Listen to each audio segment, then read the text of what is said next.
రాముని ర్యాలీకి అడ్డు వస్తే ఊరుకునేది లేదని బీజేపీ, బజరంగ దళ్, ఆర్ఎస్ఎస్ సంఘాల నేతలు హెచ్చరించారు. రాజేంద్రనగర్, అత్తాపూర్ డివిజన్లో కాలా హనుమాన్ ఆలయం నుంచి బీజేపీ నేతలు, కార్యకర్తలు బైక్ ర్యాలీకి సిద్ధమయ్యారు. అయితే ర్యాలీకి అనుమతి లేదని పోలీసులు అడ్డుకున్నారు. దైవ కార్యక్రమానికి ఎవరు అడ్డు తగిలినా ఆగేది లేదని బీజేపీ నేతలు ఆగ్రహం వ్యక్తం చేశారు. అనంతరం జై శ్రీరామ్ నినాదాలతో ర్యాలీ ముందుకు సాగింది. ఆలయ నిర్మాణానికి అందరూ తోడ్పడాలనే సంకల్పంతో ఈ బైక్ ర్యాలీ చేపట్టామని నేతలు చెప్పారు.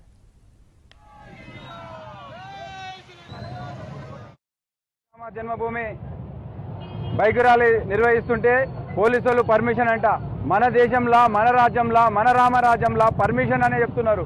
పర్మిషన్ ఎందుకు? ఒక పార్టీ మీటింగ్ కాదు. పార్టీ మీటింగ్ లో కూడా గెలిచినాక కూడా వాళ్ళు పర్మిషన్లు ఇస్తలేరు ర్యాలీకి. ఇలా హిందూ బంధువులందరూ మనము ప్రతి ఒక్కరు జై శ్రీరామన్ జై శ్రీరామన్ అని ప్రతి ఒక్క గడప గడపకు వెళుతుంటే పోలీసులు పర్మిషన్ లేదని కావాలని కేసీఆర్ ప్రభుత్వం ఒక్క పార్టీకి కొమ్ము కాసి ఇవాళ ఇంకో పార్టీకి కొమ్ము కాసి హిందువులని సంఘటితం కాకుండా ఒకతన గ్యాదరింగ్ కాకుండా వీళ్ళు పెద్ద కుట్రవంతున్నారు. కానీ హిందువులు ఈ రోజు కేసీఆర్ మాట వినటట్టు లేరు. హిందుగాళ్ళు బంధుగాళ్ళన్న కేసీఆర్ ఇవాళ చూడు రామ భక్తులు రామ జన్మ గుడి గురించి ఎంతమంది వస్తున్నారు. నువ్వు వద్దన్నా, ఆపినా, అరెస్టు చేస్తున్నా, కేసులు పెడతన్నా, జైల్లో పెడతన్నా కానీ ఈ రోజు మేము బైక్ ర్యాలీ తీస్తున్నాము, తీసి తీరుతాము. నువ్వు ఏమన్నా చేసుకో, ఎవరైనా అడ్డం పెట్టు, ఎవరు కొమ్ము కాస్తున్నావో కాదు.